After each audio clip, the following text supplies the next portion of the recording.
নমো তচ্ছা ভগবতো অরহতো সম্মা সম্বুদ্ধচ্ছা। জগৎপূজ্য মহাকারণিক তথাগত সম্যক সম্বুদ্ধ শ্রীচরণে কৃতজ্ঞ প্রণাম নিবেদন করে প্রজ্ঞাপারমিতে অংশগ্রহণকারী সকল উপাসক উপাসিকাগণের নিরোগ দীর্ঘায়ু সুখী জীবন তথা জ্ঞান বিমণ্ডিত জীবন কামনায় শুরু করতে চলেছে আজকের অভিধর্ম বিষয়ের মধ্যে বিভঙ্গ আলোচনা ক্লাস।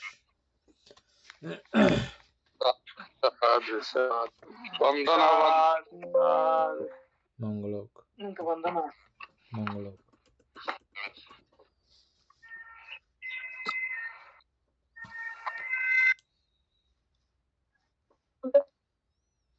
মঙ্গলক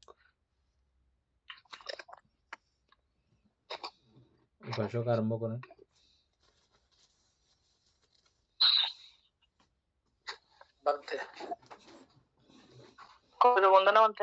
মঙ্গলক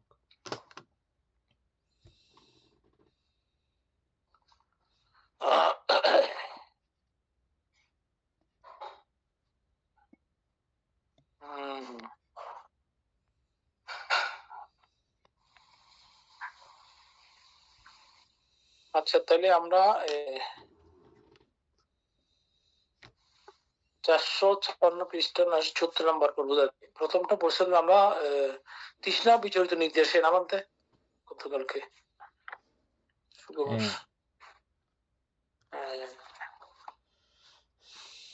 আচ্ছা, আমি হই কিরূপ কিভাবে হয়ে থাকে?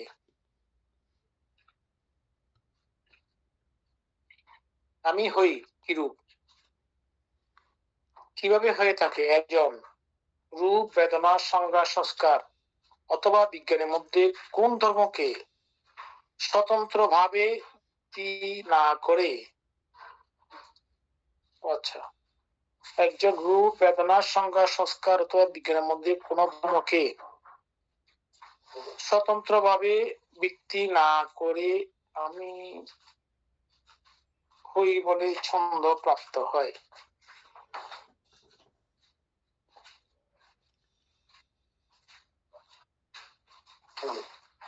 স্বতন্ত্র ভাবে ভিত্তি আশ্রিত বা গৃহীত না করে আমি হই বলে ছন্দ প্রাপ্ত হয়, আমি হই বলে মান প্রাপ্ত হয়, আমি হই বলে দৃষ্টি প্রাপ্ত হয়।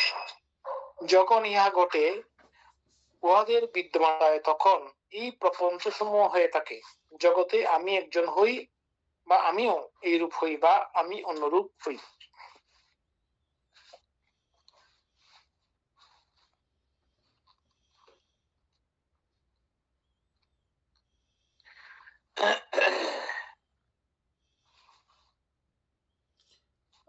আগেরটার মতোই একই রকম।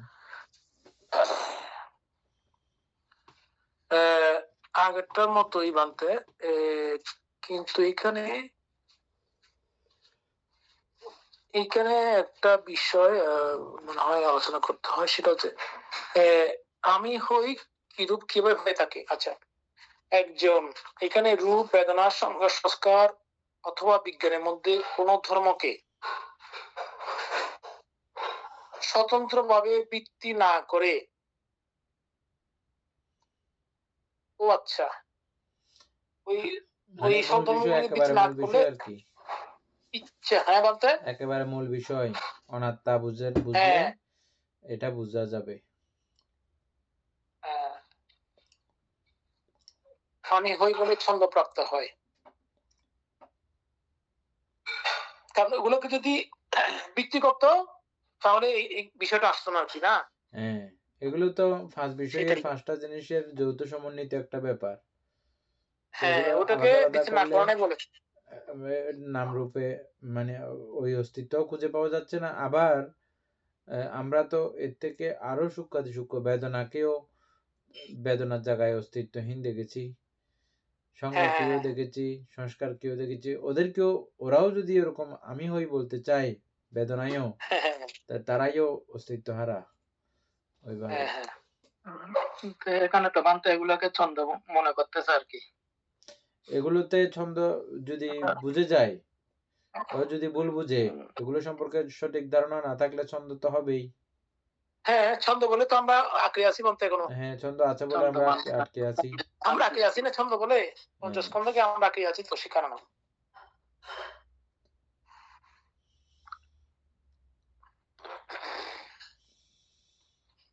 মনে হয় ক্লিয়ার হয়েছে সব?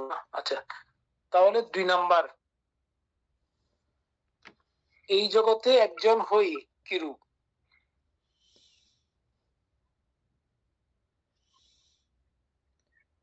আমি এটাকে কেন্দ্র ক্ষত্রিয় করে হই বা আমি ক্ষত্রিয় তথা যাবতীয় সবগুলো ও আরকি। আচ্ছা, হ্যাঁ, একেবারে টেনে ইয়া যাবেন পর্যন্ত। না? একেবারে ওই যে অসঙ্গী পর্যন্ত। নৈবসঙ্গ না আসঙ্গী পর্যন্ত। ও আচ্ছা, হ্যাঁ। 3 নাম্বার। 2 নাম্বার। এখন 3 নাম্বার যান না, 2 নাম্বার স্কিপ করে যান। মাত্র 2 নাম্বার আসবে না এখন? 2 নাম্বার বাহিরের স্কন্ধের সাথে সম্পৃক্ত। একই তো আর এইজন্য স্কিপ করে যাইতে ও বলছি আচ্ছা, আচ্ছা, আরকি। একটু একই, হ্যাঁ, আচ্ছা, আচ্ছা, হ্যাঁ। ও এটা বিশাল পাঠ। ক্ষুদ্র বস্তু বিভঙ্গ সমাপ্ত। এখন হচ্ছে 18 ধর্মহৃদয় বিভঙ্গ নাকি? হ্যাঁ।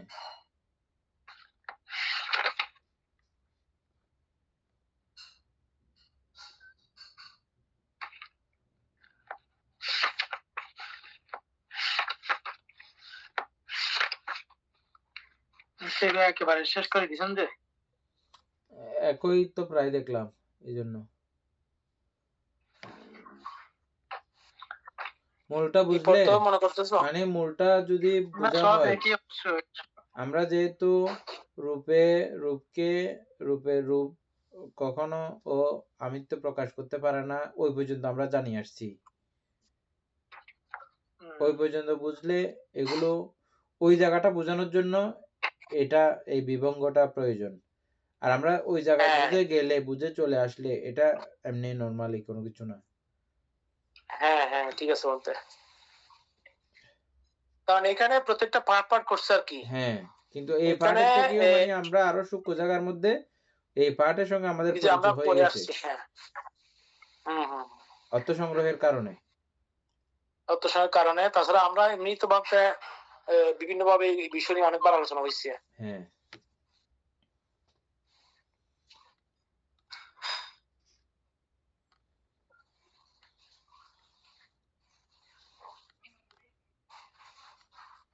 আচ্ছা, ধর্ম হৃদয় বিভঙ্গ।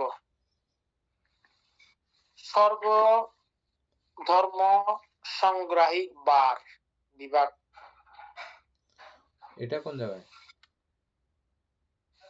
466 নাম্বার পেজ, 978 নম্বরতে। আপনি কি বলছেন? কোনটা কথা বলছেন যে? এখন আপনি ক্ষুদ্র বিভঙ্গতে ওইটা সেজন্য বলতেছি, ক্ষুদ্র বিভঙ্গে সমাপ্ত করে ফেলছে দাদা আর কি। আচ্ছা, আচ্ছা, হ্যাঁ। ঠিক আছে, ঠিক সব আছে। পড়া এটা অবশ্যই একই, ঠিক আছে, মানে ঠিক আছে। লাস্টে কিছু পড়া ব্যতিক্রম আছে। না, না। লাস্টে কিছু ব্যতিক্রম থাকলেও মূল বিষয় একই। আমার আচ্ছা, লাস্টে কোনটা পড়ে দেখো সুকুমার, তুমি বলো। ওটা পড়ি না, অসুবিধা নেই, ভাবতেছো পড়ে দিয়ে না। এটা না, না, ওই আমার বিক্ষেপের কথা আসছে তো কিছু কথা, সেজন্য 977 বফিল্লি বলে মনে লাস্টে।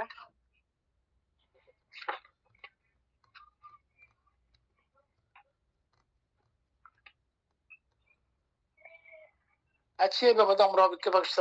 হ্যাঁ, সুকুমারে মাত্র 9-7 আমরা একটু পড়ে দিলে। হ্যাঁ। এটা ব্রহ্মজাল সূত্রের বিষয় আর কি। হ্যাঁ, আচ্ছা। তন্মধ্যে ভগবান কর্তৃক ব্রহ্মজাল ব্যাকরণে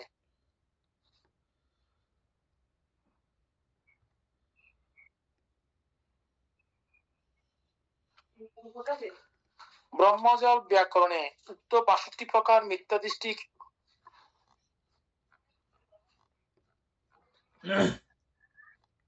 তন্মধ্যে ভগবান কর্তৃক ব্রহ্মজাল ব্যাকরণে উক্ত 62 প্রকার মিথ্যা দৃষ্টি কিরূপ? 4 প্রকার শাশ্বতবাদ, 4 প্রকার একাংশ শাশ্বতবাদ, 4 প্রকার অন্তবাদ, 4 প্রকার আমরা বিক্ষেপবাদ,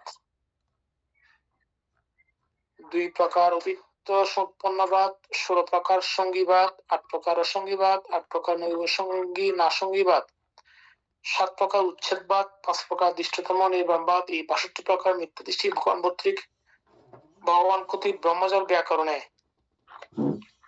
ব্যাকরণ ব্যাখ্যা বিবৃতি গাথারি সূত্রে উক্ত ব্যাখ্যাত হয়েছে। মানতে এগুলো তো এই বিষয়টা তো প্রয়োজন আছে তো। ব্রহ্মজাল সূত্রে আমরা 62 প্রকার সবগুলো একসঙ্গে দিয়ে দিছি এখানে। না আমি পাঠাইছি তো এগুলো সব গ্রুপে। হ্যাঁ সেজন্য তো পড়তে বললাম। আমি পাঠাইছি 62 প্রকার মিথ্যা দৃষ্টি গুলো সব আচ্ছা এখানে গ্রুপে দিয়েছিলাম আর কি। ওই ঠিক আছে দুও। তো আমরা বিক্ষেপবাদের মধ্যে আমরা বিক্ষেপী, আচ্ছা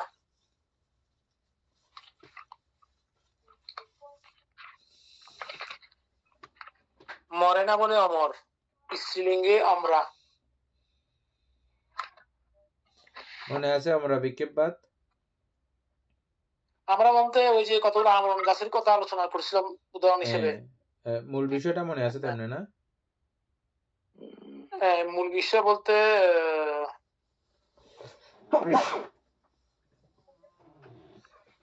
আচ্ছা এটা পড়ি মনে পড়ে কিনা। মূল বিষয় হচ্ছে যে ওনার কাছে কেউ যদি প্রশ্ন করতে যায় পাপ আছে কি, উনি বলেছেন আমি পাপ আছে বলে বলতেছি না, ও তার মানে পাপ নাই না, স্বীকার করি না, পাপ নাই এরকমও বলতেছি না। তাইলে পাপ আছে নাই কোনোটাই আপনি বলতেছেন না, কোনোটা নাই এরকমও বলতেছি না, এরকম বলছি না। আচ্ছা ঠিক আছে, ও যেমনি ধরবি ধরুক ও বাইর হয়ে যায়, ওরকম লেগে থাকে।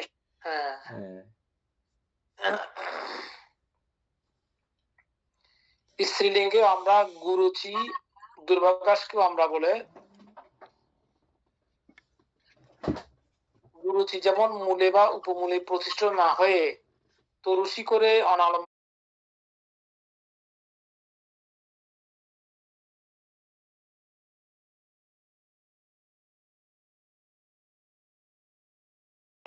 সেটাই ঠিক আছে বলতে। তারপর হচ্ছে অদিত্য সমুৎপন্নবাদী। কেন করে যে এটা, সংজাত, কেন এই আমরা বিক্ষেপিক আশ্রয় কেন নেয় সে? এটা বলতে স্টুডেন্ট মনে নাই। নেওয়ার কারণ হচ্ছে যে এখন যদি আমি যদি বলি যে কি পাপ আছে, কিন্তু আছে বললে আমাকে যদি কেউ এসে যদি জানে যে এরকম মানুষের যদি এসে যদি বলে যে কি পাপ নাই, পাপের কোনো ফলাফল নাই, এরকম যারা জানে, আমি তো কিছু জানি না, কিন্তু জানা যে এরকম মানুষ যদি থাকে আমাকে যদি এসে বলে হ্যাঁ আপনি কিভাবে নাই বলছেন, এটা তো আছে, এই জন্য উনি কোনোটা না বলে, হ্যাঁ উনি জানলেও ওনার জায়গায় সেরা, না জানলেও ওনার জায়গায় উনি সেরা। তারপরে উনি পরবর্তী বলছেন যে আমাদের মানুষের এই শ্রদ্ধা দান এগুলো বক্ষণ করেই আমাদের জীবনযাপন, এবং এটা যদি আমার যদি ভাটা পড়ে তাহলে আমার দান শ্রদ্ধা ভালোবাসা এগুলো কমে যাবে, আমার সবকিছু নষ্ট হয়ে যাবে। সেজন্য এই এক শ্রেণীর সন্ন্যাসী আমরা বিক্ষেপিকের আশ্রয় নেই, সুবিধাবাদী। হ্যাঁ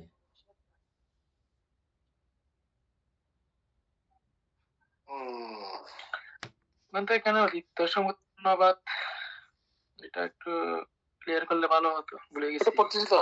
কারণ সংজাত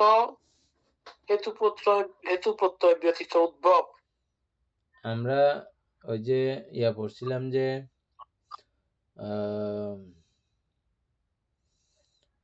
অসংগ লোক থেকে যখন ও আবার পৃথিবীতে কখনো মানুষ হিসেবে জন্মগ্রহণ করে, তখন সে যদি পুনর্জন্ম লাভের পুনর্জন্ম চিন্তার জ্ঞান যদি লাভ করে, তখন সে পুনর্জন্ম লাভ করার জ্ঞান আছে, তবে এক জন্ম বা বেশি জন্ম থাকলেও ওই এক জন্মের মধ্যে এমন একটা গিট্টা আছে, ওই গিট্টা অতিক্রম করে অনেক সময় যায় না।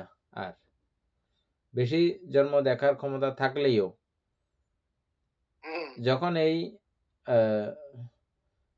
এই জায়গার মধ্যে এসে থমকে যায়, তখন আর এখানে তার কিছু নাই, কারণ এটা দীর্ঘ সময় দীর্ঘ সময় অত সময় দেখতে দেখতে উনি অনেক সময় ক্লান্ত হয়ে যান আর দেখেন না, নাই হিসাবে তিনি ঘোষিত হন। আর দেখেই না কি কোথায় যাবে? কিছুই দেখতেছে না মনে করেন একদম। তো কিছু একটা রাস্তা হয়ে দেখলে তারপর না যাইতো আরো চলতো। কিছুই দেখতেছে না। তো বলছে না এখান থেকেই আমার সূচনা। আচ্ছা, জন্মান্তর বলতে একটা জন্ম দেখে সে। হ্যাঁ, একটাই এটাই জন্ম। ও কোত্থেকে আসছে ওটা চোখে দেখে না। এত দ্রুত ঘটনাটি ঘটেছে কোত্থেকে যে মুহূর্তে চ্যুতি হয়, প্রতিসন্ধি হয়, সে মুহূর্তের অবস্থা পর্যন্ত উনার অভিজ্ঞতার আলোকে আসবে যে। এর আগেরটা আর দেখার মতো কোনো পরিস্থিতি নাই। অসংখ্য লোকের মধ্যে। সংজ্ঞাই নাই কেমনে কি করবে আর। হ্যাঁ, হ্যাঁ। তো সেজন্য ওটা তিনি প্রকাশ করেন যে উনি কিন্তু সাধক। এই মতবাদ যিনি প্রকাশ করেছেন ইনি সাধক। তারপরে এই একই মতবাদ আবার কিছু তার্কিক ব্যক্তিরা তর্কসাত্যের মাধ্যমেও ওরা আয়ত্ত করে, বলে, প্রচার করে। আবার কিছু কিছু 4 প্রকারে আছে এটাইও। যার কারণের মধ্যে সবচেয়ে গুরুত্বপূর্ণ অতীত সম্পন্নবাদটা। হ্যাঁ, এটাও মানে 4টি কারণে করে। আচ্ছা, এখানে বলতে পারেন অকারণ সংজাত। অকারণে মানে জন্ম হয়ে গেছে আর কি। হ্যাঁ, হেতু প্রত্যয় ব্যতুদ্ভব, কোনো হেতু প্রত্যয় নাই। স্বয়ং এবং অন্যান্য লোক অকারণে সমুৎপন্ন এরূপ দৃষ্টি যাদের আছে তারা অতীত সমুৎপন্নিকা।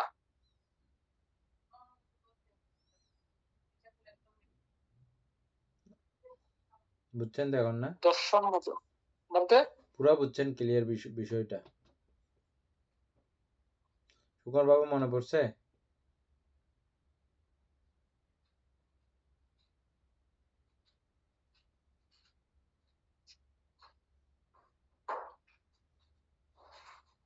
কোথায়? মনে পড়ছে? না, মানটা ক্লিয়ার হচ্ছে না, সেজন্য মনে করতে চাচ্ছি আর কি। তবে এখানে বলতে পারেন 2 প্রকার অতীত সমুৎপন্নবাদ। হ্যাঁ, বলেন 2 প্রকারগুলো। না, 2 প্রকারগুলো এই যে নিচে যেটা বললো সেটাই তো আমি একটু তার করতে।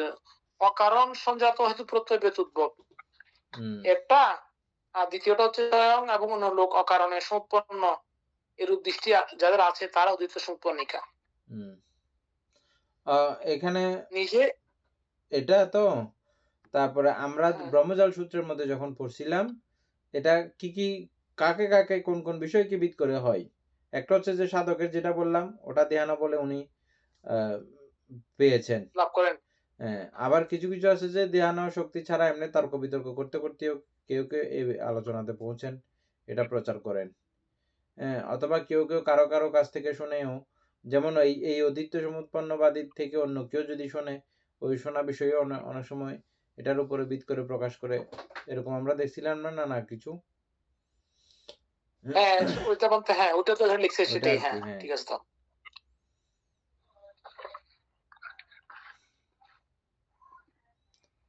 উনি কোনো কারণ দেখতে পান না বলে অকারণেই সৃষ্টি হয়েছে এরকম করে প্রকাশ করেন। শুকর বাবু ক্লিয়ার হয়েছে, মনে পড়ছে?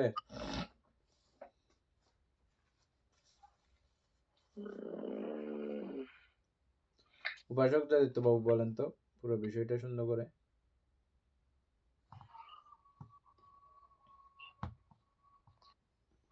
বলতে আমি যেটা বুঝছি সেটা হচ্ছে কি,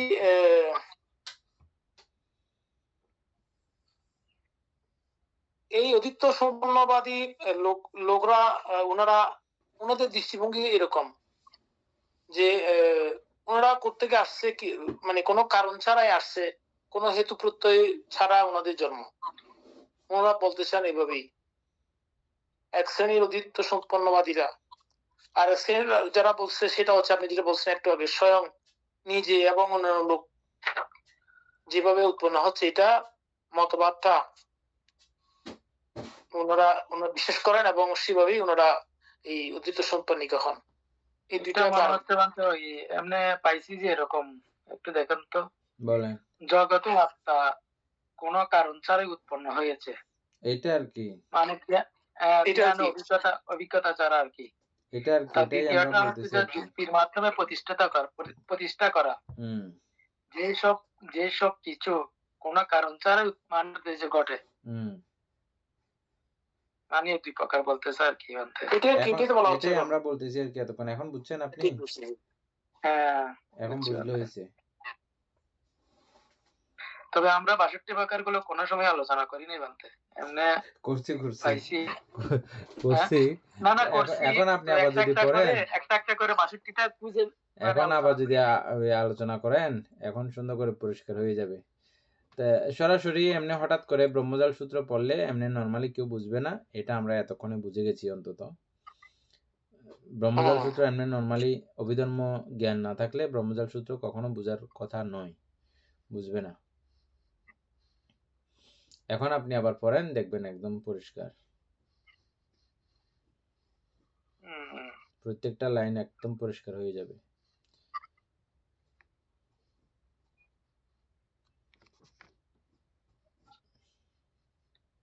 তারপরে তবে এমনি এই বাস্তব মিথ্যা দৃষ্টিগুলো মানতে এখানে আমরা এখানে যেগুলো দেখতেছি আর কি, এগুলো সম্পর্কে এত আমরা বেশি যথেষ্ট দরকার আলোচনা নেই, আমি করেছি। জোর দিচ্ছি না এই কারণে যে আপনারা মিথ্যা দৃষ্টির একেবারে সূক্ষ্ম থেকে সূক্ষ্ম অবস্থাগুলো পর্যন্ত আপনাদের নখে দর্পণে এখন, হ্যাঁ যার প্রেক্ষিতে ওই স্থূল বিষয়গুলো, যে স্থূল বিষয়ের অবতারণা সেখানে হয়েছে, এগুলো আপনাদের প্রয়োজনও নাই।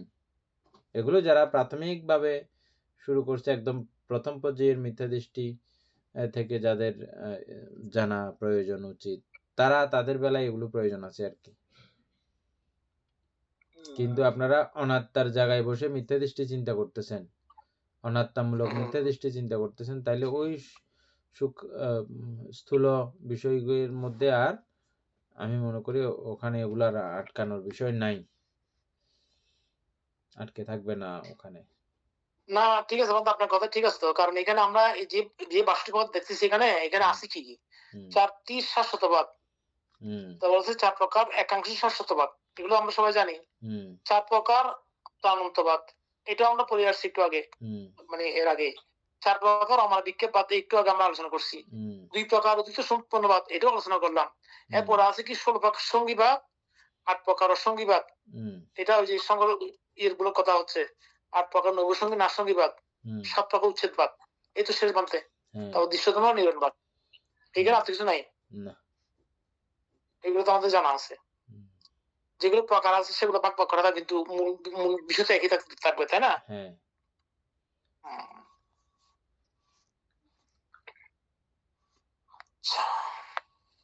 18 আসছে। 18 ধর্ম হৃদয় বিভঙ্গ, এটা ঠিক আছে। স্টাডি পূর্ব বর্ণিতে সংক্ষিপ্ত বর্ণনা,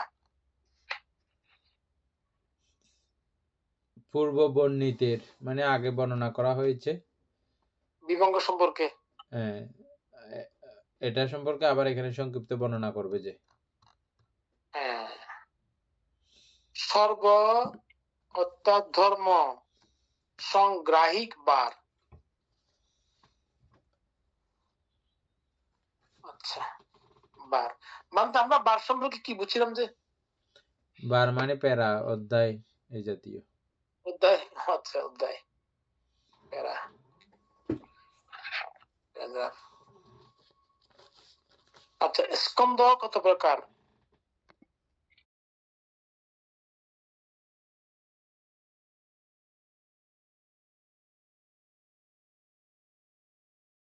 আচ্ছা, 3টা বুঝলাম। সত্য কত প্রকার? ইন্দ্রিয় কত প্রকার? হেতু কত প্রকার? আর কত প্রকার? বিভাগ দেওয়া হয়েছে তো, বার মানে বিভাগ, বার মানে বিভাগ। ওই তো সংগ্রহ এখানে ব্যাকেটে দেওয়া আছে তো। হ্যাঁ, বন্ধ আছে বিভাগ।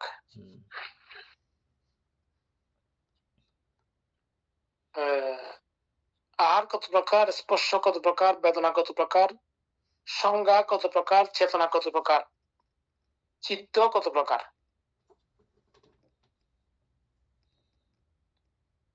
এগুলো মনে হয় ব্যাখ্যা আছে না? আছে, নিশ্চয়ই থাকবে। হ্যাঁ, আচ্ছা। পঞ্চস্কন্ধ, দ্বাদশ আয়তন, 18 প্রকার ধাতু, 4 প্রকার সত্য, 22 প্রকার ইন্দ্রিয়, 9 প্রকার হেতু, 4 প্রকার আহার, 4 প্রকার স্পর্শ, 7 প্রকার বেদনা, 7 প্রকার সংজ্ঞা, 7 প্রকার চেতনা, 7 প্রকার চিত্ত। আচ্ছা, এখানে এই 4 প্রকার আহার সম্পর্কে কি বলছে একটু দেখি। এখানে আহারে দিছে এটা টিকা। আচ্ছা, এই ক্ষেত্রে আহারকে পরিপোষণ করা অর্থে ব্যবহার করা হয়েছে। পরিপোষণ মানে নরমালি আমরা তো শুধু কবলীকৃত আহারকেই চিনি, শুধু কবলীকৃত আহারে তো আর আমাদের পরিবেশন করতে পারে না। আমাদের পরিবেশন করে না, এই স্পর্শ আহার, বেদনা আহার, চেতনা আহার, এগুলো আমাদেরকে পুরো পরিপোষণ করিয়ে নিয়ে যাওয়ার জন্য কাজ করে। তো সেই আচ্ছা, হচ্ছে পরিপোষণ মানে হচ্ছে কি, মানে একটাকে বুঝলে হবে না। আহার বলতে শুধু কবলীকৃত আহারকে বুঝলে হবে না। পরিপোষণ বলতে একদম প্রতিপালন করে আর কি, পুরো ডাইরেক্ট ভরণ পোষণ এটা সেটা যাবতীয় ও দায়িত্ব গ্রহণ করে ওরা। যেমন স্পর্শের মাধ্যমে আমরা প্রতিনিয়ত নামরূপের আহার গ্রহণ করি, নামরূপ আহার গ্রহণ করে চলতেছে। তারপরে বেদনা পরিভোগের তার মানে বলতে মাধ্যমে ও এটা আহার গ্রহণ করে। না বেদনা না বানতে স্পর্শ চেতনা আহার বিজ্ঞান আহার, স্পর্শ আহার, বিজ্ঞান আহার, চেতনা আহার। হ্যাঁ, বিজ্ঞান, হ্যাঁ, এটা এখানে তো আমি এটা এভাবে বুঝতেছি, সেটা হচ্ছে কি পরিপোষণ আহার যদি কবলীকৃত আহার আমরা জানি, কবলীকৃত আহারটা আমাদের রূপকে বাঁচিয়ে রাখে, আর মনকে বাঁচিয়ে রাখার জন্য এই পরিপোষণ আহার নাকি? শুধু মন না, মনের মাধ্যমে আবার দেহ বেঁচে থাকে। ওইটা তো অবশ্যই দুটো একসঙ্গে মানে একে অপরের পরিপূরক, কিন্তু মূলত পরিপোষণটা ওই মনের বিষয়টাকে, নামের বিষয়টাকে ইয়ে করে আর কি, নাম বোঝার চেষ্টা করতেছে। কবলীকৃত আহার লিখছে তো মানতে এখানে, কবলীকৃত আহার রূপ দেহকে পরিপোষণ করে। আচ্ছা, লিখছে, হ্যাঁ। আচ্ছা, স্পর্শ আহার বা ইন্দ্রিয় সংস্পর্শ 5 প্রকার বেদনাকে পরিপোষণ করে। ঠিক আছে। মনের সঞ্চেতনা আহার 29 প্রকার কুশল এবং অকুশল। মনঃসঞ্চেতনা আহার 29 প্রকার কুশল এবং অকুশল লোকীয় চিত্তকে বোঝায়, যেগুলো চেতনার মাধ্যমে হয় আর কি। ওইটা আমরা 29 প্রকার পড়ছিলাম আগে। হ্যাঁ, আছে তো। কুশল অকুশল 29 প্রকার অকুশল চিত্তগুলো আর কি। হ্যাঁ, আচ্ছা, তারা 3 ভাবে উৎপত্তি প্রদান করে বা পরিপোষণ করে। প্রতিসন্ধি চিত্ত 19 প্রকার, ঠিক আছে। অশুভ শক্তের ক্ষেত্রে আহার কেবল রূপকে পরিপোষণ করে, তারও এখানে তার কবলীকরণের প্রয়োজন নাই, এবং অরূপ সত্যের ক্ষেত্রে কেবল নামকে পরিপোষণ করে। এই আর কি, ওগুলো আর কি যে ভূমিতে পঞ্চস্কন্ধ বিদ্যমান, তিনটা স্পর্শ চেতনা বেদনা এই তিনটাকে নাম রূপকে আর কি, শুধু নামকে আর কি পরিশোধন করে, ওইটা শুধু রূপকে কবলীকৃত আহার। যে ভূমিতে পঞ্চস্কন্ধ বিদ্যমান সে ভূমিতে আহার নাম রূপকে পরিপোষণ করে। হ্যাঁ,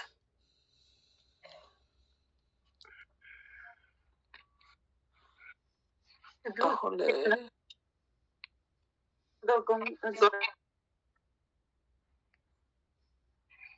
আচ্ছা, 7 প্রকার, আমরা পঞ্চস্কন্ধ, দ্বাদশ আয়তন, 18 প্রকার ধাতু, 4 প্রকার সত্য, 22 প্রকার ইন্দ্রিয়, 9 প্রকার হেতু, 4 প্রকার আহার, 7 প্রকার স্পর্শ, 7 প্রকার বেদনা, 7 প্রকার সংজ্ঞা, 7 প্রকার চেতনা, 7 প্রকার চিত্ত। আচ্ছা, তন্মধ্যে পঞ্চস্কন্ধ কি রূপ? রূপ, বেদনা, সংজ্ঞা, সংস্কার, বিজ্ঞান, এগুলোকে পঞ্চস্কন্ধ বলে। আচ্ছা, তন্মধ্যে দ্বাদশ আয়তন কি রূপ? চক্ষু আয়তন, রূপ আয়তন, শ্রোত্র আয়তন, শব্দ গ্রহণ আয়তন, গন্ধ, জিহ্বা, রস, কায়, স্পর্শ, মন, ধর্ম, এই হচ্ছে দ্বাদশ আয়তন। এগুলো আমাদের কি ব্যাখ্যা করতে হবে? আমি তো সবাই বুঝতে আশা করি, সবাই জানে, এগুলো অনেকবার আলোচনা করছি তো। 18 প্রকার ধাতু, চক্ষু, রূপ,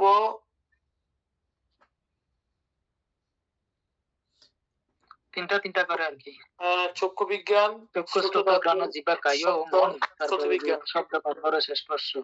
হ্যাঁ, তারপরে চক্ষু বিজ্ঞান, শ্রোত বিজ্ঞান, ঘ্রাণ বিজ্ঞান, জিহ্বা বিজ্ঞান, কায় বিজ্ঞান, মন মানে বিজ্ঞান। আধ্যাত্মিক বাহ্যিক আর দুইটা মিলেই হ্যাঁ। সেটাই। আধ্যাত্মিক এবং বাহ্যিক এবং ওই আরেকটা হচ্ছে বিজ্ঞান। বিজ্ঞান নিয়ে। ওই তো দুইটা মিলে আর কি। হুম।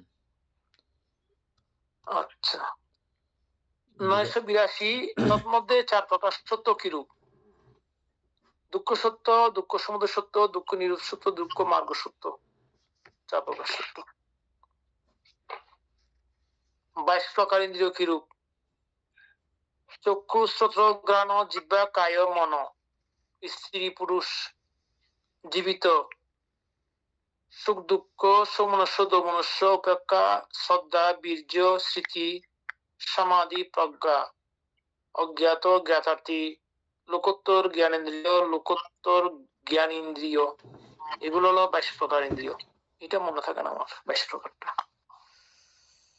জীবিত, সুখ দুঃখ, সমনস্য, দোমনস্য।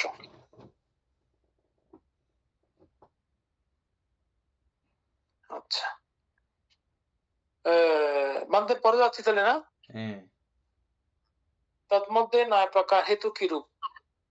3 প্রকার কুশল হেতু, 3 প্রকার অকুশল হেতু, 3 প্রকার অব্যাকৃত হেতু। 3 প্রকার কুশল হেতু কি কি? অলোভ, অদেশ, অমোহ। আর কুশল হচ্ছে লোভ, দেশ, মোহ। আর অব্যাকৃত হচ্ছে কুশল ধর্ম সময়ের বিপাকে এবং ক্রিয়া অব্যাকৃত ধর্ম সময়ে যা অলোভ, অদেশ, অমোহ, এগুলোরও 3 প্রকার অব্যাকৃত হেতু। এগুলোকে 9 প্রকার হেতু বলে।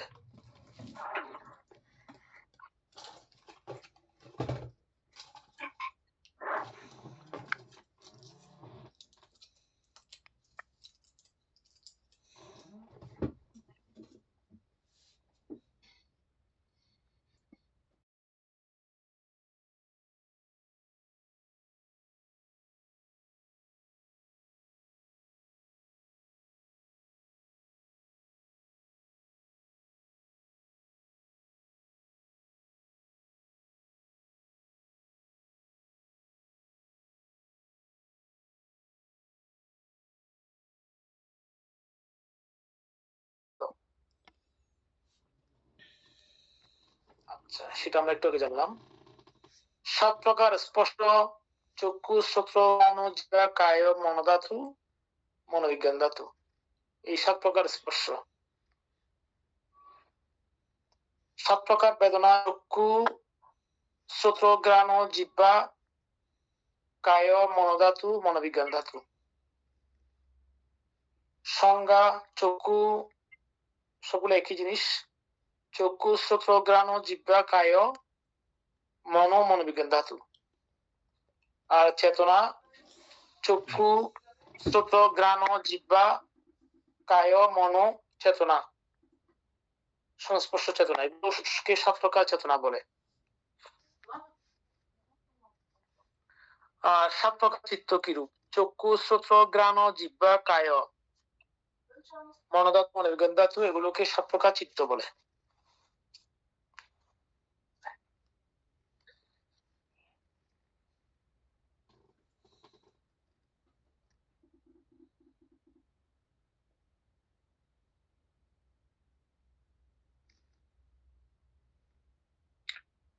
এখানে চিত্তগুলো মানে 3 ভাগে ভাগ করছে জানতে। হ্যাঁ, চিত্তগুলোকে 3 ভাগে ভাগ করছে বলতেছি যে।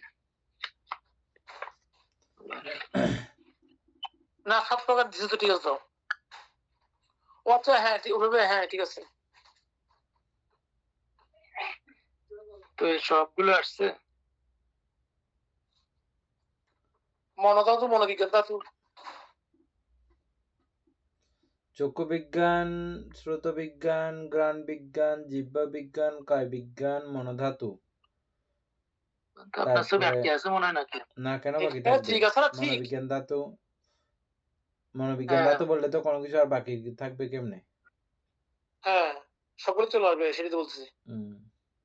মনোধাতু ত্রিক আর মনোবিজ্ঞান ধাতু শেষ তো। মনোবিজ্ঞান ধাতু। হ্যাঁ, এখানে মনো- সবটাই চলে আসছে তো। কোনোটাই তো বাকি থাকার কথা নাই। কারণ ওগুলোর সঙ্গে তো সবগুলো আছে পঞ্চস্কন্ধের মধ্যে বাকি। হুম।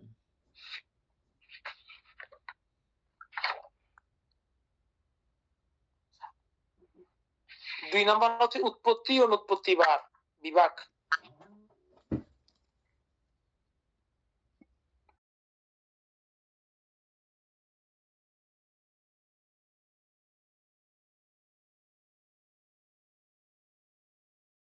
কত প্রকার স্কন্ধ?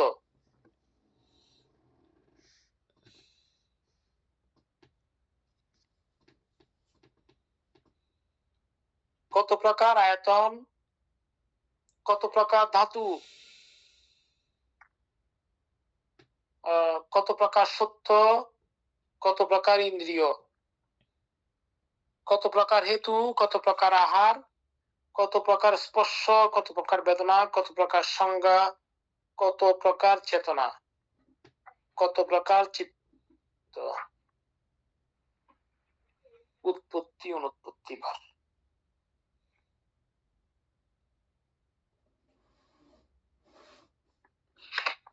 আচ্ছা, সেটা দেখে আছে। তন্মধ্যে কামধাতুর মধ্যে 5 প্রকার স্কন্ধ কিরূপ?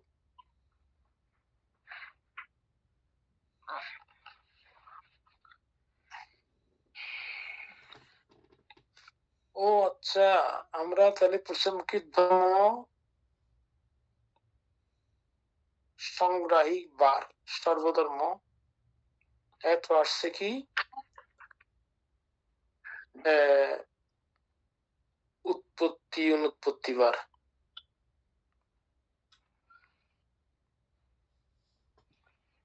তার মানে কি সর্বধর্ম কি উৎপত্তি দিছে বলতে কেন আবার ধর্মোৎপত্তি তারপর উপধাতু।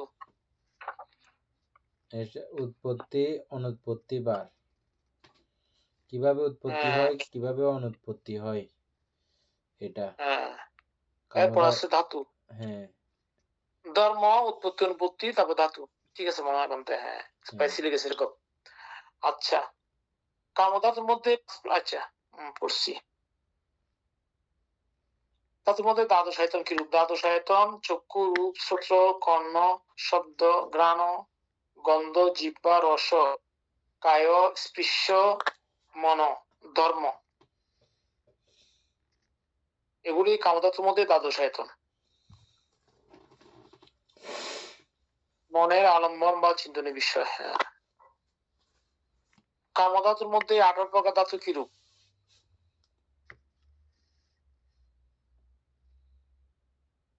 চক্ষু, রূপ, চক্ষু বিজ্ঞান, শ্রোত্র, শব্দ, শ্রোত্র বিজ্ঞান, ঘ্রাণ, ঘ্রাণ বিজ্ঞান, জিহ্বা, রস, জিহ্বা বিজ্ঞান, কায়, স্পৃশ্য, কায় বিজ্ঞান, মন, ধর্ম, মনোবিজ্ঞান। এগুলোই কামধাতুর মধ্যে 18 প্রকার ধাতু। একই আর কি, একটু ঘুরে লিখছি আর কি। হ্যাঁ, কামধাতুর মধ্যে 3 প্রকার সত্য কি রূপ?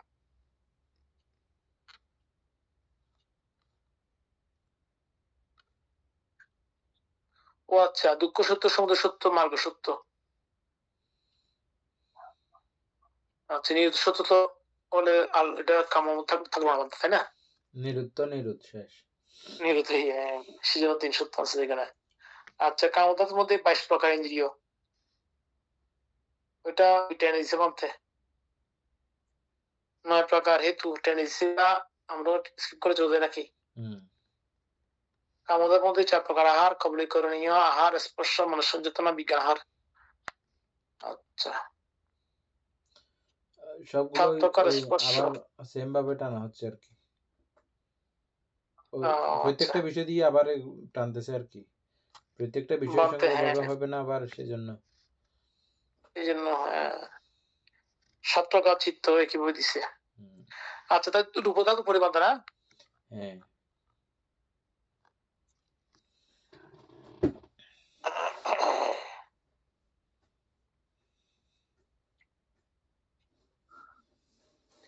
রূপধাতুর মধ্যে কত প্রকার স্কন্ধ?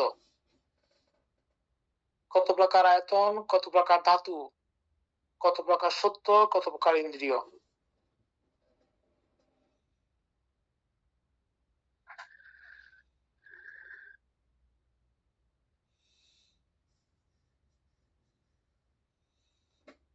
আচ্ছা, রূপ পদার্থের মধ্যে 5 প্রকার স্কন্ধ, 6 প্রকার আয়তন, 9 প্রকার ধাতু,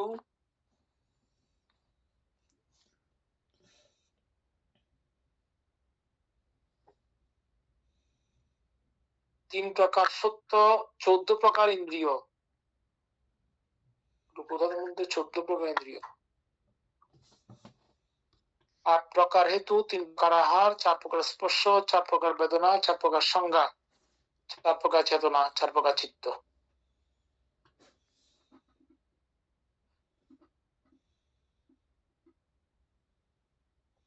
আচ্ছা, 5 প্রকার স্কন্ধ।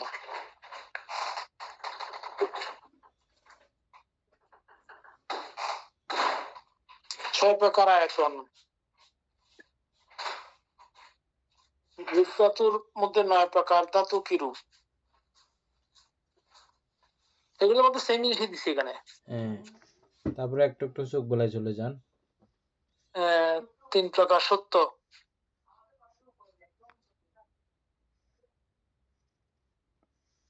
দুঃখ সত্য, সমুদয় সত্য, মার্গ সত্য। রূপ পদার্থের মধ্যে ওখানে হ্যাঁ 22 প্রকার ইন্দ্রিয়ের মধ্যে 8টা আসে নাই যে। না, এটা রূপ তো 14 প্রকার। হ্যাঁ, 14 মধ্যে কোনটা আসে নাই সেটা পড়তেছি। হ্যাঁ, 22 এমনিতে ইন্দ্রিয় 22 প্রকার। 22 প্রকার ইন্দ্রিয়। হ্যাঁ, তাইলে না বললে বের হবে তো এখানে। রূপের মধ্যে 14 প্রকার ইন্দ্রিয়, চক্ষু, শ্রম, মন, জীবিত, সমনস্য, উপেক্ষা, সুখ দুঃখ নাই তো এখানে, শ্রদ্ধা, বীর্য, স্মৃতি, সমাধি, প্রজ্ঞা, অজ্ঞাত, জ্ঞাতার্থী, লোকেত্র জ্ঞানেন্দ্র, লোকেত্র জ্ঞানেন্দ্রিয়। রূপের 14 প্রকার ইন্দ্রিয় বলে, সুখ দুঃখ নাই দিয়ে না। আরো দুটো নাই, 14 প্রকার 14 প্রকার থেকে 8টা নাই। 22টা থেকে 8টা নাই, 14টা আছে যে। চক্ষু, শ্রোত্র, মন। ও আচ্ছা, এখানে স্ত্রী ইন্দ্রিয়, পুরুষ ইন্দ্রিয় থাকবে নাই তো এখানে, স্ত্রী পুরুষ নাই। তারপরে ওই চক্ষু আছে, শ্রোত্র আছে, মন আছে। তারপরে কি নাই, কর্ণ নাই তো, কর্ণ আছে, কি বলা হয়, রস, জীবেন্দ্রিয়।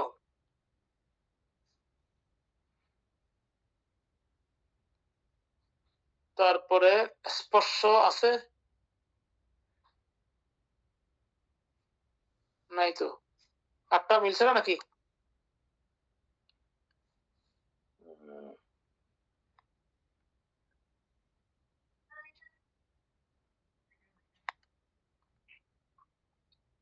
সুকুমার, ওইখানে বলি তাহলে কি নাই, গ্রাম নাই, জিব্বা নাই, স্ত্রী পুরুষ নাই, কয়টা হলো? 4টা।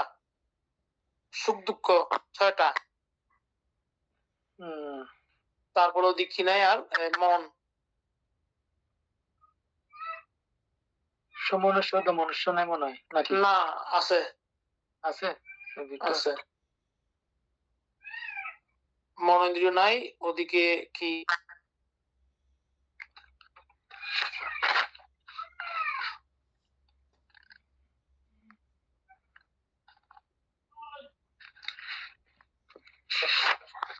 সমাধি, হ্যাঁ সমাধি আছে। শ্রদ্ধা, বীর্য, স্মৃতি, সমাধি, প্রজ্ঞা, অজ্ঞাত, জ্ঞাতার্থী, লোকোত্তর। শুধু মনুষ্য, স্ত্রী পুরুষ। তাইলে চক্ষু, সুন্দরভাবে একটু করে দেন, কারণ এটা রূপধাতুর মধ্যে, রূপধাতুর মধ্যে 14 প্রকার ইন্দ্রিয়। তাহলে রূপধাতুর সঙ্গে 14 প্রকার ইন্দ্রিয়ের কি ব্যাপারটা, এটা পুরোটা লিখে অথবা ওই জায়গাটা ছবি তুলে করতে হবে, জিজ্ঞেস করতে হবে, মানে কেন এই 14 প্রকার আসলো, বাকিগুলো কেন আসলো না এটা একটু জিজ্ঞেস করেন, আমরা এর পরেরটা পড়ি। না আমি ভাবতে ওই জিজ্ঞাসা করছিলাম আগে, অবশ্যই এখানে দিছে যে 14 প্রকার ইন্দ্রিয় গুলো আর কি। মোট 22টি ইন্দ্রিয়ের মধ্যে এখানে 14টি ইন্দ্রিয় থাকে, যেমন অর্থাৎ চক্ষু, শ্রোত, মন, জীবিত ইন্দ্রিয়, সমনস্য, উপেক্ষা ইন্দ্রিয়। ওই দিন ব্র্যাকেটে দিছে। হ্যাঁ, তারপরে এখানে হচ্ছে যে 6টা: চক্ষু, শ্রোত, মন, জীবিত ইন্দ্রিয়, সমনস্য, উপেক্ষা ইন্দ্রিয়। এখানে 6টা। তাহলে কামনা বাসনা মানে তাদের যে স্থূল শারীরিক ইন্দ্রিয় গুলো এখানে থাকে না। তাহলে স্ত্রী ইন্দ্রিয়, পুরুষ ইন্দ্রিয়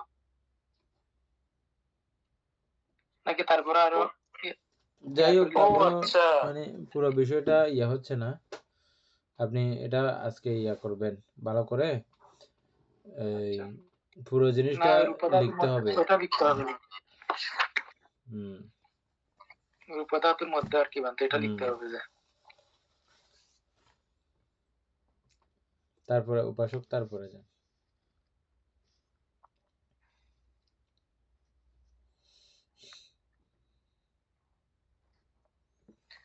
তন্মধ্যে রূপধাতুর মধ্যে 8 প্রকার হেতু কি রূপ? 3 প্রকার কুশল, 2 প্রকার অকুশল, 3 প্রকার অব্যবহৃত। আচ্ছা, অকুশল হেতু, কুশল হেতু, অব্যবহৃত হেতুগুলো আমরা পড়ছি, জানছি। 3 প্রকার আহার, স্পর্শ, মনুষ্য চেতন, বিজ্ঞান। এখানে আবার এটি দিল কেন? রূপধাতু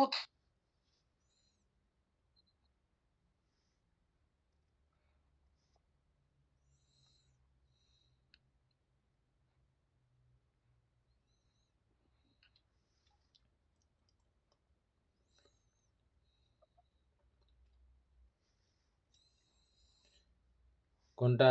তন্মধ্যে রূপধাতুর মধ্যে 8 প্রকার স্পর্শ, হেতু কি মনুষ্য রূপ? চেতন, এটা বিজ্ঞান, এগুলো কি রূপধাতুর আহার?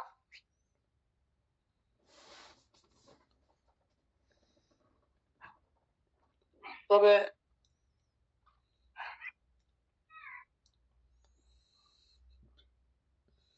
রূপধাতুর আহার কি কি বলছেন? স্পর্শ আহার, মনুষ্য চেতন আহার, বিজ্ঞান আহার, সবগুলো এগুলো কি রূপধাতুর আহার রূপধাতুর? হতে পারে, হবে না এরকম কোনো কথা নাই, হতে পারে। তো এগুলো হবে তো এমনি তো। কবলিখিত আহার বাদ দিছে কেন বলতে এখানে? কবলিগীত আহার বাদ দিছে কেন তো এটা জানি না। রূপের মধ্যে আচ্ছা, যেমন ধরেন ওই ব্রহ্মলোকের মধ্যে আর কি মনে হয় ওইভাবে চিন্তা চিন্তা করে মানে বাদ দিছে যে। আচ্ছা, তারপরে উপাসক সুকুমার বাবু ওটা খুঁজছেন, পাইছেন? পাইছি মানতে। বলে 1 নাম্বার হচ্ছে চক্ষু ইন্দ্রিয়, শ্রোত ইন্দ্রিয় 2 নাম্বার, 3 নাম্বার হচ্ছে মন ইন্দ্রিয়, 4 নাম্বার জীবিত ইন্দ্রিয়, 5 নাম্বার সমন ইন্দ্রিয়, 6 নাম্বার উপেক্ষা ইন্দ্রিয়, তো 7 নাম্বার স্বাদ ইন্দ্রিয়, 8 নাম্বার বীর্য, 9 স্থিতি ইন্দ্রিয়, 10 সমাধি ইন্দ্রিয়, 11 অপাগ্রিয়, তারপরে 12 হচ্ছে হচ্ছে হচ্ছে যে অজ্ঞাতাকে এটা কি যে অজ্ঞাতাকে জানার মনে হয় জানবার এটা আর কি, অজ্ঞাতকে জ্ঞাতি ইন্দ্রিয় আর কি এটা। তারপরে 13 নাম্বার হচ্ছে যে অজ্ঞেন্দ্রিয়, মানে অজ্ঞেন্দ্রিয় হচ্ছে যে ওইটা আর কি বানতে মানে প্রজ্ঞেন্দ্রিয়, প্রজ্ঞেন্দ্রিয়। না প্রজ্ঞেন্দ্রিয় আছে একটা, তো লোকোত্তর জ্ঞান ইন্দ্রিয় এটা আর কি, আরেকটা হচ্ছে যে লোকোত্তর জ্ঞান ইন্দ্রিয়, দুইটা আর কি বানতে।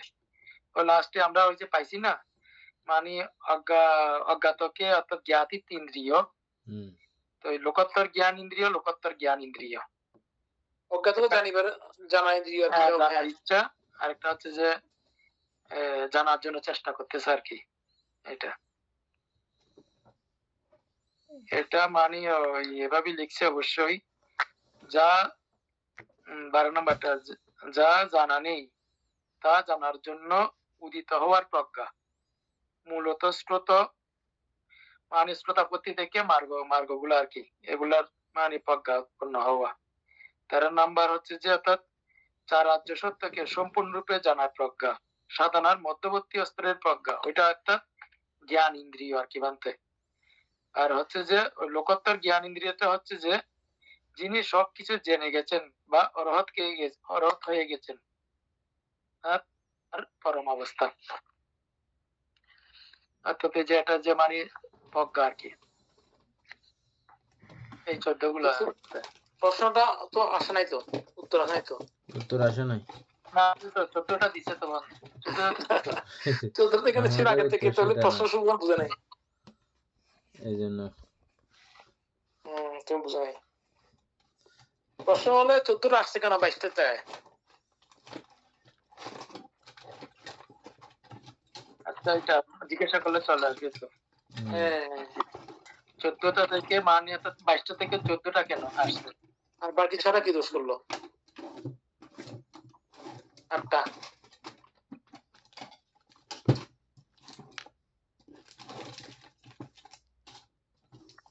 উপাসক তারপরে মানে এখানে 3 প্রকার আহার, এটা মনে একটু দেখতে হবে। উপাসক এখানে সুকর্মভাবে রূপদাতুর 3 মধ্যে প্রকার কবলিতা আহার বাদ দিয়ে, আসলো, কবলীকৃত আহারটা বাদ গেল কেন? যেটা ছাড়া রূপ টিকবে না, রূপদাত টিকবে না, সেটা বাদ দিল কেন? হ্যাঁ,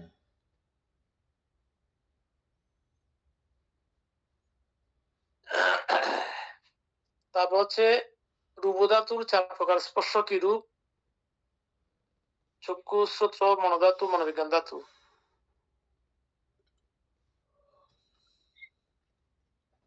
তারপরে রূপধাতুর 4 প্রকার বেদনা, এগুলো টেনে দিচ্ছে।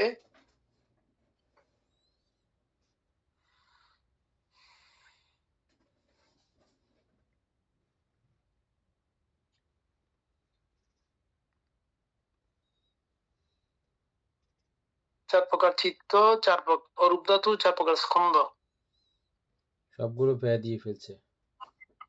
বলতে এটা কিন্তু আমাদের বুঝাবুঝির মধ্যে যাই নাই। না যায় নাই বলতে, এটা তো বলতেছি মানে ওখান থেকে দেখতে হবে।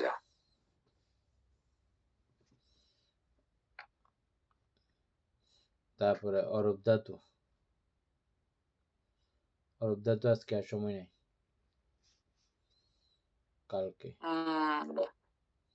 সুকর্মভাবে এটা একটু তাহলে দেখে রাখবেন। হ্যাঁ, আচ্ছা আহারের এটা দেখে রাখবো। এখানে বাদ পড়া ইন্দ্রিয় মানে কারণ আর কি বানতে খাবার খুঁজে গেল। আচ্ছা আপনি প্রথমে এটা বলি তারপর এটা। বৌদ্ধ অভিধর্মে দর্শন অনুযায়ী রূপধাতু হলো এমন একটি উচ্চ স্তর যা সূক্ষ্ম জগৎ, যেখানে কামনা বাসনা বা স্থূল শারীরিক ভোগ বিলাস থাকে না। এই জগতের প্রাণীরা মূলত গভীর ধ্যান বা ধ্যান চিত্ত অর্জনের মাধ্যমে সেখানে জন্মগ্রহণ করে। 22টি ইন্দ্রিয়ের মধ্যে যে 8টি ইন্দ্রিয় বাদ দেওয়া হয়েছে তার পিছনে অত্যন্ত যৌক্তিক ও মনতাত্ত্বিক কারণ রয়েছে। নিচে বাদ পড়া 8টি ইন্দ্রিয়, সেগুলো বাদ যাওয়ার কারণ সহজভাবে বুঝিয়ে দেওয়া হলো। বাদ পড়া 8টি ইন্দ্রিয় এবং বাদ যাওয়ার কারণ: ঘ্রাণ ইন্দ্রিয় অর্থাৎ নাক, রস ইন্দ্রিয় জিহ্বা, কায় ইন্দ্রিয় ত্বক বা স্পর্শ। কারণ: কামধাতুর ব্যাখ্যাটি দিয়েছে আমাদের সাধারণ জগতের প্রাণীরা গন্ধ, স্বাদ এবং স্থূল শারীরিক স্পর্শের মাধ্যমে তীব্র কামবাসনা বা আসক্তি অনুভব করে। কিন্তু রূপধাতুর প্রাণীরা যেহেতু কামবাসনার ঊর্ধ্বে, তাই তাদের এই 3টি ইন্দ্রিয়ের কোনো প্রয়োজন বা কার্যকারিতা থাকে না। সেখানে গন্ধ বা স্বাদের কোনো বস্তু বা সত্য রূপলোকের কথা বলা হচ্ছে, রূপবোধ ব্রহ্মলোকের কথা। সেটা হলে ঠিক আছে, সেটা ঠিক আছে, সেটা হলে তো ঠিক আছে, সমস্যা নাই। তবে বড় আশ্চর্য যে ওখানে রূপ আছে কিন্তু কোনো কবলীকৃত আহারের ব্যাপার নাই, এবং ওই রূপটাকে টিকিয়ে রাখে যে 3 প্রকার আহারে। যার জন্ম হইতে যা রূপটা তৈরি হয়েছে, এরপর থেকে এটাকে স্থিতি এবং উপস্তম্ভন আদি যাবতীয় কার্যক্রম ওই 3 প্রকার আহারেই করে যাচ্ছে। ঠিক আছে, ক্লিয়ার হয়ে গেছে, এখন আর সমস্যা নাই। হ্যাঁ সবগুলো তো মানে হ্যাঁ। তাহলে তো বুঝে দিয়েছে, মানে আসলে আচ্ছা। ডেঞ্জারাস। তারপরে হচ্ছে যে অরুদ্ধা তো আমরা কালকে পড়বো আর কি। হ্যাঁ বলতে সধর্ম প্রাণ প্রিয় উপাসক উপাসিকা বৃন্দ, এতক্ষণ যাবৎ আমরা বিভঙ্গ আলোচনা করেছি, এতে আমাদের অপ্রমেয় পুণ্য সাধিত হয়েছে। পুণ্যরাশি অনন্ত চক্র অলবাসী সত্যগণকে দান করছি, গুরুবান দিদিওকে দান করছি, মাতা পিতাগণকে দান করছি, এবং এই পুণ্যের কাছে আমরা প্রত্যেকে প্রার্থনা করব নির্বাণ লাভ অবধি অসৎ ব্যক্তি মূর্খ ব্যক্তি পাপমিত্রের সংসর্গ লাভ না করে সদা সর্বদা জ্ঞানদর্শী কল্যাণ মিত্রের সান্নিধ্য সংসর্গ লাভ করতে সক্ষম হই, এবং অচিরেই যেন নির্বাণ প্রত্যক্ষ করতে পারি, এইরূপ সাধু কামনা পোষণ করে আজকের মতো ক্লাস এখানে সমাপ্ত করছি। সাধু সাধু সাধু সাধু